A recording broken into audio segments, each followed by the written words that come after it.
오늘 말씀은 예수님 시대 당시에 가버나움 지역에 주둔해 있던 로마 군대의 백부장과 그가 거느리던 이름 모를 한 종의 이야기입니다. 그 종이 중풍병이 걸려서 죽게 된 것을 그의 주인 백부장의 믿음으로써 살리게 되었다라는 그러한 이야기입니다.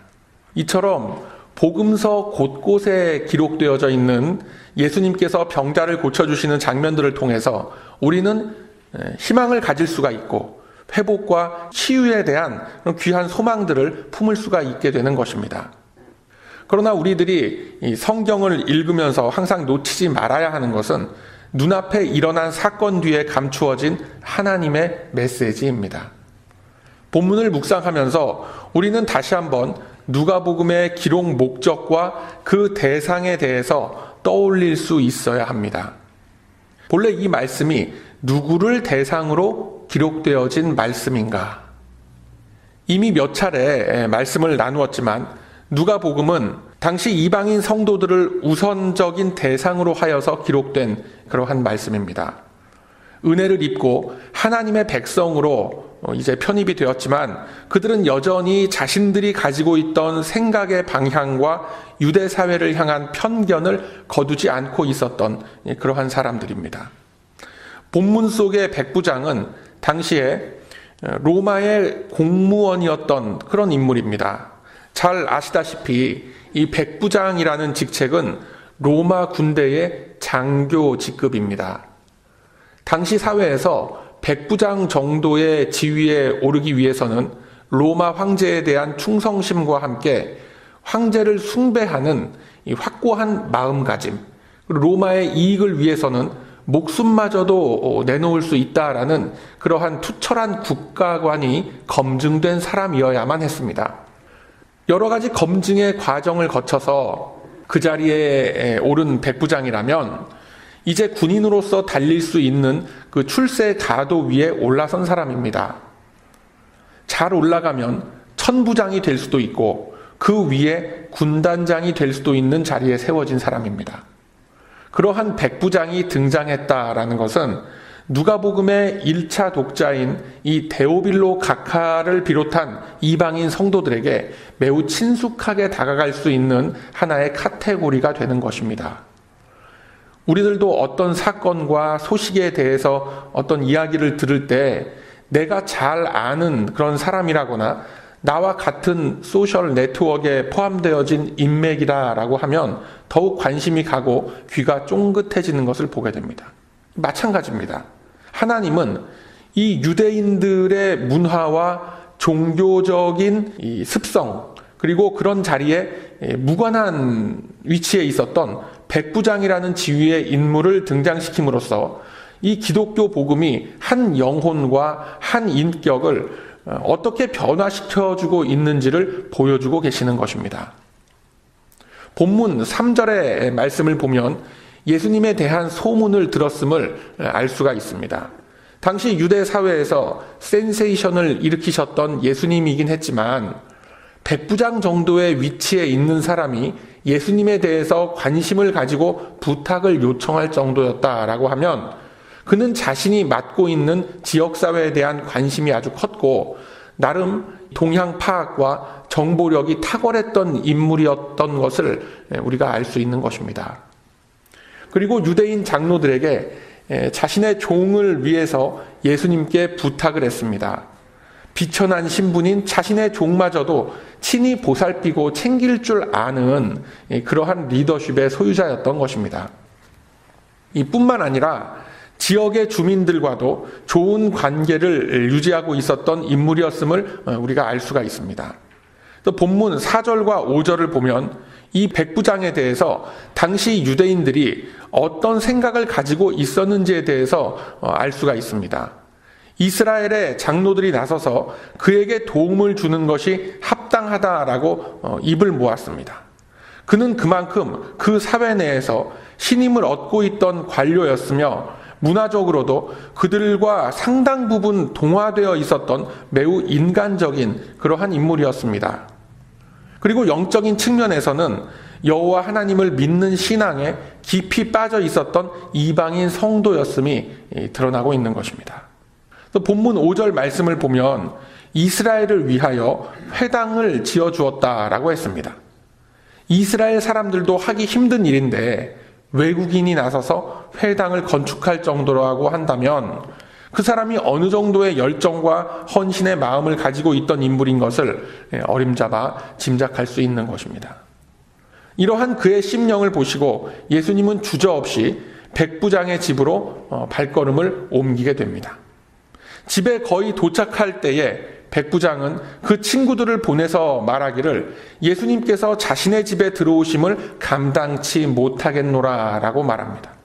그리고 유명한 백부장의 신앙 고백이 나옵니다. 7절에 보면 말씀만 하사 내 하인을 낫게 하소서라고 고백하죠. 다른 성경 사본에는 기록하기를 주께서 말씀만 하시면 내 하인이 나을 줄로 믿습니다 라고 표현되어져 있기도 합니다. 이 백부장이 어떠한 경로를 통해서 믿음을 갖게 되었는지 성경은 말씀하고 있지 않습니다. 그러나 하나님께서는 이방인 전도의 때가 이르게 되자 이 준비된 백성, 백부장의 삶 속에 누군가를 보내셔서 하나님의 예비되어진 방법으로 그가 믿음을 가지고 이방인 전도에 좋은 예가 되도록 그의 삶을 움직이셨던 것입니다. 성경은 이러한 경우를 놓고 이렇게 설명을 하십니다. 나무의 가지들이 꺾여져 나갔는데 그 이유는 바로 내가 그 꺾여진 가지에 접붙임이 되어서 참 감람나무 뿌리의 진액을 함께 받는 자가 되게 하려 함이라 라고 말씀하죠. 그리고 이어서 말씀하시길 믿음의 자리에 서는 사람은 접붙임의 은혜를 입게 될 터인데 그 능력은 오직 하나님께 있음이라 라고 합니다. 로마서 11장 17절 이하의 말씀이죠. 그래서 이 백부장은 비록 원가지라고 할 수 있는 그런 유대인은 아니었지만 하나님의 때에 하나님의 방법으로 접붙여진 가지로서의 모습을 드러내었던 것입니다. 비록 돌 감람나무의 가지였다 하더라도 일단 참 감람나무에 접붙여진 가지는 더 이상 옛 뿌리의 영향을 받지 않게 되는 법입니다. 새롭게 접붙여진 참 감람나무의 뿌리에서부터 올라오는 양분과 성질을 받아서 그 가지에서는 시간이 흐른 후에 참 감람나무 고유의 열매가 맺혀지게끔 되는 것입니다. 이처럼 이제껏 하나님을 의식하지 않고 살아왔던 사람들도 하나님의 때에 이르러서 주님을 영접하고 나면 더 이상 사망과 어두움의 영으로부터 지배를 받게 되는 것이 아니라 성령의 지배를 받게 되는 하나님의 사람이 된다라는 것을 여러분 믿으시길 바랍니다. 이 백부장의 모습을 통해서 우리들이 볼 수 있는 또 다른 사실은 바로 말씀 중심의 믿음을 가진 사람이었다라는 것입니다. 이것이 이 백부장 이야기의 백미이자 말씀 중심의 신앙관을 갖기를 원하시는 하나님의 마음이 이 백부장의 모습 속에 드러나 있음을 우리가 기억해야 할 것입니다. 그로 인하여 이 사건을 곁에서 지켜보던 유대인들과 이 말씀을 받았던 이방인 성도들 및 초대교회가 어떠한 터전 위에 믿음의 집을 지어가야 한다라는 것을 말씀하고 계신 것입니다. 당시의 유대인들은 신비주의적인 관점, 이적과 기사를 중요시하는 관점에서 믿음 생활을 했었습니다. 그러한 그들을 보시면서 예수님은 여러 차례 한탄을 하셨고 그들의 믿음 없음과 어리석음을 책망하셨던 사건들이 여러 차례 있었다라는 것을 우리들은 기억하고 있습니다. 그 대표적인 사건이 요한복음 6장에 나타나고 있는 생명의 떡 사건입니다. 예수님의 말씀을 듣기 위해서 모여든 그 수많은 사람들을 향해 오병이어의 기적을 일으키신 후에 예수님께서는 가버나움의 회당으로 되돌아가시기 위해서 혼자 조용히 길을 떠나셨습니다. 그때 많은 이들이 예수님을 찾아 나섰다가 갈릴리 호수를 지나가시는 주님을 만나게 되죠. 자신을 찾아 나선 많은 무리를 향해서 주님은 말씀하시길 너희들이 나를 찾는 이유는 표적을 본 까닭이 아니요 떡을 먹고 배부른 까닭이니라 라고 일갈을 하십니다. 그리고 말씀하시길 썩는 양식을 위하여 일하지 말고 영생토록 있는 양식을 위하여 하라 라고 하시죠. 자신을 열심으로 따르는 그런 사람들에게 향하는 말씀치고는 참 미행하고 차갑고 냉정한 그런 말씀입니다. 즉 예수님의 말씀은 당시 예수님을 열광적으로 따르던 자들을 향해서 너희들이 나를 믿는다라고 따르는 것은 진실로 복음을 듣고 복음을 따르기 위해서 나를 따르는 것이 아니라 단지 빵을 해결할 수 있는 그 기적을 체험하려는 것이 아니더냐라고 그들의 속물적인 근성을 정통으로 찌르고 계신 것입니다. 이스라엘은 당시 로마의 식민 지배를 받고 있던 상황이었고 그들에게 있어서 신앙이라는 것은 하나님을 믿고 의지함으로써 부족한 물질을 채우고 여러 가지 삶의 어려움들을 하나님의 초월적인 능력으로 해결받는 것에 그 목적이 있었습니다. 여기에 더해서 율법주의까지 덧입혀져 있었던 총체적인 난국에 빠져 있었던 것이 당시 이스라엘 사회였습니다. 그런데 예수님의 관점은 이러한 그들의 모습이 분명하게 잘못되었다라는 것을 정확하게 말씀하는 겁니다. 이스라엘은 그들의 조상 때부터 전해 내려오는 역사적인 사건들을 기억하면서 또다시 하나님의 신적 초월성으로 인해서 그들이 당하고 있는 현실의 어려움들로부터 벗어날 수 있을 것이라고 믿고 있었습니다. 그것이 꼭 잘못되었다라는 것은 아닙니다. 그러나 하나님께서 원하시는 이 신앙의 모습은 현실 속에서의 어려움을 해결해주는, 즉 육신의 것을 더욱 채워달라라고 조르는 것에 머무르는 그것이 아닙니다. 복음을 듣고 복음을 깨달아서 삶 속에 녹여냄으로써 영원한 하나님의 나라를 이 땅 위에 이루며 장차 다가올 영원한 생명을 누리게 하는 것에 있는 것입니다. 당장 눈앞에 닥친 이 빵의 문제만이 아니라 그들이 영원히 누릴 수 있는 영원한 생명의 양식을 위하여 복음과 하나님 나라의 소망을 가지고 살아갈 것을 말씀하시고 있는 것입니다. 이스라엘의 조상을 출애굽시키신 것이 단지 애굽의 노예살이로부터 민족적인 해방과 민족적인 어떤 독립을 주시려고만 하셨던 것은 아닙니다. 애굽으로 표현되는 죄와 사망의 세력으로부터 벗어남으로써 하나님의 영역 속으로 구원받았음을 알게 하시려는 표징으로서 이루어 주셨던 그런 역사적 사건입니다. 그것이 출애굽의 사건입니다. 그런데 이들은 그들의 역사를 통하여서 하나님의 바른 의도를 깨달았던 것이 아니라 조상들에게 공짜로 만나를 내려주신 것과 같이 그들에게도 공짜 식량을 공급해 주기를 바라는 마음으로 하나님을 따랐던 것이 아니냐라는 것을 밝히고 계신 것입니다. 예수님께서 강림하시기 전에 오랜 동안 그들의 역사 속에는 더 이상의 이적과 기사들이 끊겨 있었습니다. 선지자들도 더 이상 등장하지 않았고 그들에게는 오직 종교적인 형식과 그들이 기대하고 있었던 현실의 어려움들을 해결해 줄 구세주가 필요했던 것입니다. 이제 드디어 약속된 그 메시아라고 하는 존재가 나타나서 이런저런 기적을 일으키게 되니까 그들은 열광했습니다. 당장 그들이 겪고 있는 민족적인 서름과 물질의 궁핍함을 해결해 줄 역사 속의 모세와 같은 그런 존재가 등장했다라고 하면서 예수님을 따랐던 것입니다.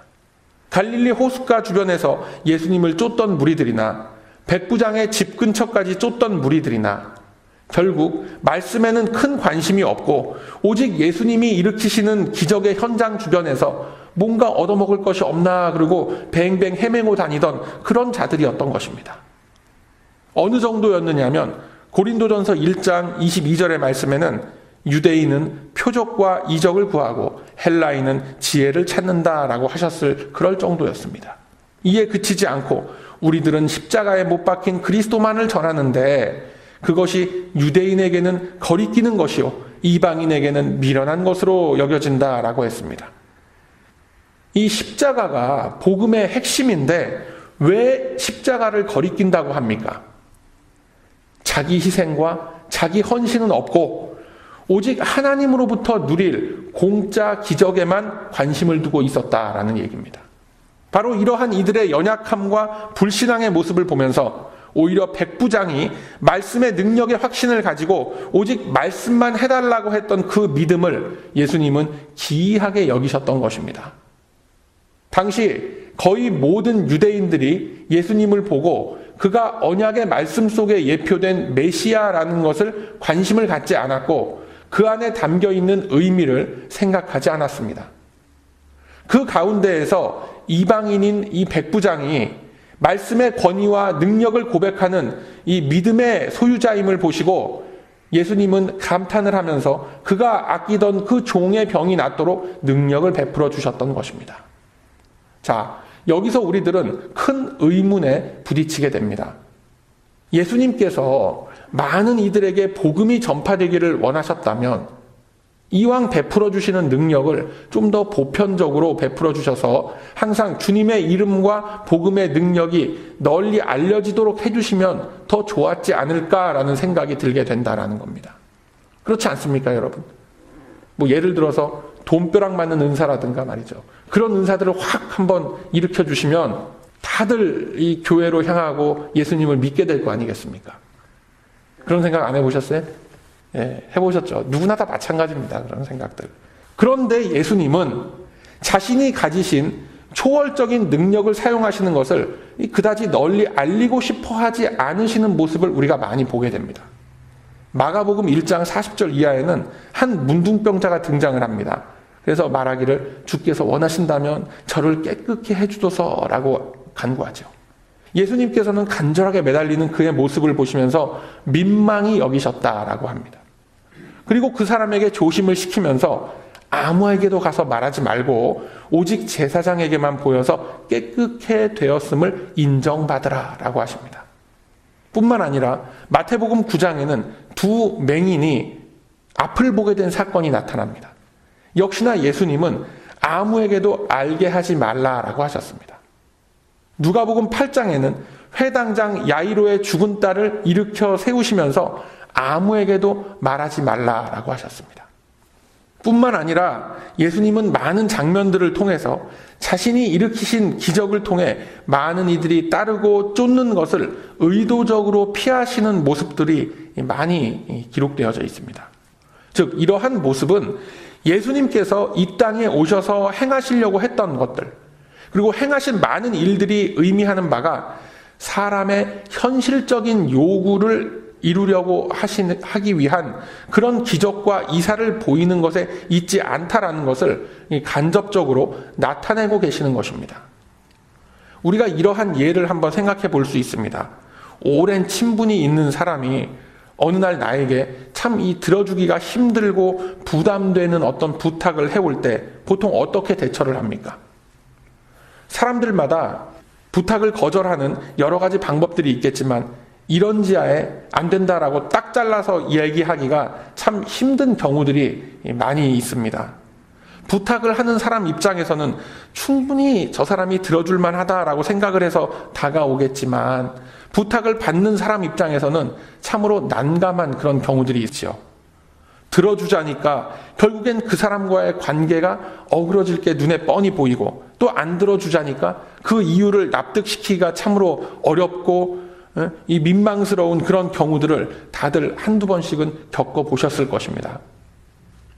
주님은 우리들의 필요와 그 간구를 다 알고 계시고 친히 이 땅에서 살아가시면서 체휼하셨고 공감하셨던 분이십니다. 그러나 그만큼 주님은 우리 인간이 어떤 존재이다라는 것을 너무나 잘 아시는 분이십니다. 우리 내면의 연약함과 간악함 등은 언제나 주님을 대적하는 쪽으로 이끌고 들어가게끔 되어 있습니다. 말씀을 듣고 깨달음이 오고 은혜가 끼쳐져도 그때뿐일 때가 너무나 많지 않습니까? 왜요?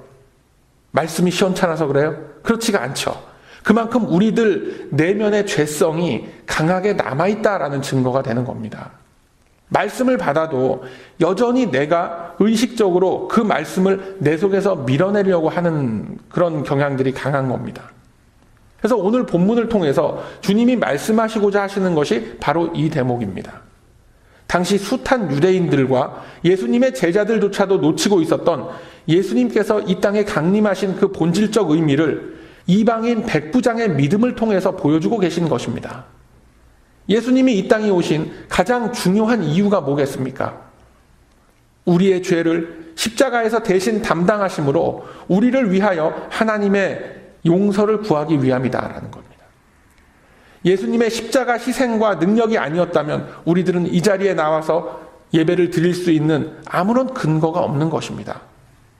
예수님은 이 사실을 놓고 이제 하나님의 언약 속에 있는 메시아의 강림이 바로 예수님 당신 속에서 이루어지셨음을 알리시고 죄를 회개하게끔 하시기 위해서 공생애의 길을 걸으셨던 것입니다. 그런데 아무도 이 사실을 믿지 않았고 깊이 생각하지 않았습니다. 출애굽 시절의 이스라엘이나 그로부터 1500년이 넘게 지난 예수님의 시절에나 여전히 사람들은 하나님의 뜻보다는 자신이 생각하는 문제를 먼저 들고 나와서 하나님께 호소합니다. 배가 고프다고, 목이 마르다고 아우성입니다.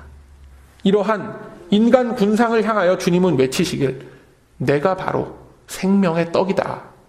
나를 먹는 자는 영원히 배고프지 않고 영원히 목마르지 아니할 것이다 라고 목이 터져라고 외치셨던 것입니다. 그럼에도 불구하고 아무도 귀 기울이지 않았습니다. 당장 먹을 빵을 달라고, 당장 마실 물을 달라고 졸라대기만 하는 겁니다. 오죽하면 본문 9절에 예수님께서 말씀하시길, 이스라엘은 고사하고 이방인 중에서도 이런 믿음을 가진 사람을 보다니 참 기이하구나 라고 하셨을 정도였겠습니까? 사랑하는 우리 베다니 가족 여러분, 예수님의 이 마음을 이 시대 우리들의 모습 속에 한번 비추어 보시길 바랍니다. 감사의 계절이라고 우리가 얘기합니다. 우리들은 감사함의 조건을 찾는 데 있어서 그 기준을 나의 환경과 나의 처지에서 찾고 합니다. 나의 기준으로 봐서 배고픔과 목마름이 어느 정도 해결되었다라고 한다면 그것이 진정한 감사함이라고 생각을 하죠. 여전히 쪼들리고 있고 여전히 아픈 곳이 많고 불안정한 미래에 대한 걱정이 태산 같은데 아니 도대체 뭐가 그렇게 감사할 거리가 많은가라고 많은 사람들이 오히려 반문합니다. 어떤 분들은 하다가 무슨 이야기까지 하느냐면 그래서 어려서부터 이렇게 잘 믿어야지, 그래야 이게 완전히 세뇌가 돼서 모든 게 감사하게 생각이 되지, 이게 철들고 나이 들어서 세상 물정 알게 되면 세상 이치를 다 알고 다 그러는데 뭐가 감사하긴 감사한가, 이렇게 얘기까지 합니다. 여러분 어떻게 생각하세요? 참 한심하기도 하고 안타깝기도 하고 그렇습니다. 우리 기독교는 나의 의지와 나의 결심 등을 모두 무시하고 그저 믿으면 믿어진다라고 하는 자기 위안의 방패가 아닙니다. 살아계신 하나님의 손길이 닿았을 때 우리들은 믿을 수 있고 열심과 노력으로 말씀을 알아가려고 애쓰게 되는 것입니다. 이것을 흔히 다른 말로 은혜 받았다라고 얘기하는 겁니다. 우리들이 그 체험을 하고도 자꾸만 마음속에 다른 생각이 들고 신앙에 대해서 회의감이 들고 의심이 드는 것은 우리 마음속에 아직까지 자라나고 있는 죄악의 잡초들이 성령의 빛을 가리우려고 하기 때문에 그런 것입니다. 어떻게 해야 됩니까? 나의 의지적인 노력과 나의 의지적인 결단함으로 싸워서 이겨 나가야 하는 것입니다. 스스로 자기 최면을 걸어보려고 해도 소용이 없고 새로운 마음을 먹으려고 다짐을 해봐도 사실 거의 제자리 걸음일 뿐입니다. 유일하게 그것을 이기고 견뎌낼 수 있는 방법은 오직 하나님의 말씀과 기도뿐임을 여러분 기억하시길 바랍니다. 예수님 주변에 있던 수많은 유대인들은 바로 이것을 다 놓쳤던 것입니다. 말씀의 능력과 말씀을 타고 역사하시는 성령의 능력은 외면하고 그저 통성기도 한번 확 질러버리고 나면 뭔가 기적이 일어나겠지라는 안일한 생각을 하고 두 손 두 발 다 놓고 있는 것. 이건 기독교가 아닙니다, 여러분.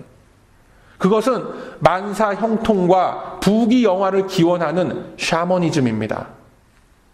여러분, 우리들이 예수님 앞에 고침을 받고 도움을 받아야 하는 것은 세상적인 배고픔과 목마름으로부터의 탈출이 아니라 우리 심령 속에 깊이 스며들어 있는 영적인 문둥병이요, 영적인 중풍병입니다. 예수님께서 치유하기를 원하시는 우리의 질병은 바로 이것이 먼저다라는 겁니다. 우리들의 마음속에 깊이 자리 잡은 불신앙과 반기독교적인 사고방식, 반지성적이고 반이성적인 신앙의 내용들과 그런 방법들로 표현되는 영적인 그 고질병들, 언약의 말씀을 믿지 않고 현실의 장벽 앞에서 더 이상의 소망과 꿈을 접어 던져버리고 세상의 가치를 따라 뛰쳐나가버리는 그런 모습들, 이러한 질병들을 고치시고 회복시키시기 위해서 주님은 혈루병 걸린 소녀를 고쳐주셨고 눈먼 자의 눈을 뜨게 해주신 겁니다. 앉은 뱅이를 일으켜 세워주셨고 열병 들린 자를 회복시켜주셨고 중풍 맞은 자를 완치시키셨던 것입니다. 이러한 것들만을 우리가 놓고 보면 이것은 기독교가 추구하는 본질이 아닙니다. 병원이 추구하는 그런 목적이 돼야 되는 거죠. 이러한 것들은 요즘 흔히 하는 말로 낚시질하는 겁니다. 이러한 숱한 환자들이 눈앞에서 치유되는 것을 보면서 일어나는 현상을 보면서 흥분하지 말고 그 기적을 일으켜주신 예수님을 깊이 생각하라라는 것이 주님께서 이렇게 숱한 기적의 역사들을 일으켜주신 이유와 목적이 되는 것입니다. 사랑하는 우리 성도 여러분, 사람은 이성적이고 지성적인 존재이기 때문에 내 안에 입력되어진 정보와 지식이 없으면 절대로 생각과 행동이 앞서서 나아가게끔 되질 않습니다. 그래서 우리들은 꾸준히 말씀을 익히고 말씀의 은혜만으로 주님을 체험하고 주님을 기뻐하고 감사할 수 있는 성숙한 믿음을 가져야 한다라는 겁니다. 말씀의 은혜를 간구하며 기도할 때에 비로소 주님은 우리들에게 범사에 감사하며 범사에 기뻐할 수 있는 그 귀한 자유함을 허락하여 주실 것입니다. 그 자유함을 구하기 위해서 쉬지 말고 기도하시길 바랍니다. 눈앞에서 번쩍 벌어지는 기적과 같은 일들은 본질적으로 우리의 신앙을 자라나게 하질 않습니다. 당장 내가 처해 있는 이 환경이 변하고 내 속에 있는 불안하고 걱정되는 감정이 없어진다고 해서 신앙이 자라나는 건 아닙니다, 여러분. 진리의 말씀이 머릿속에 확실하게 이해가 되고 깨달아지지 않으면 믿음은 자라나질 않습니다. 그래서 이 설교 시간이 중요하고 성경 공부의 시간들이 소중한 것입니다, 여러분. 그 시간들을 통해서 깨달아진 말씀들을 이제는 삶의 현장 속에서 녹여내고 적용해낼 수 있어야 하는 것입니다. 믿음이 성장한다라는 것은 고난과 고통의 짐을 짊어지고 말씀의 양식을 부지런히 먹어서 내 심령의 체력을 건강하게 키우는 것뿐임을 여러분 기억하시길 바랍니다. 그래서 말씀을 바르게 알고 깊이 알고 끊임없이 우리들의 심령 속에 새겨 부어 넣어야 하는 것입니다. 오늘 본문에 소개되고 있는 이방인 백부장의 믿음이 그래서 귀한 겁니다. 주님은 우리와 동일한 조건 속에서 부르심을 입었던 이 백부장의 믿음을 들어서 이 시대에 우리들이 어떠한 믿음의 체질을 가져야 하는지에 대한 방향을 제시해주고 계신 것입니다. 현실의 문제 안에 갇혀 있으면 그저 한숨 나오는 이 현실의 상황밖에 아무것도 보이는 것이 없습니다. 그래서 생명의 떡, 말씀의 떡을 우리가 먹어야 하는 겁니다. 말씀을 먹어야 그 말씀이 소화가 되고 흡수가 돼서 내 영혼이 강건해지는 줄로 믿으시길 바랍니다. 그 귀한 은혜의 체험을 다 함께 누리시는 우리 모두가 되길 소망합니다.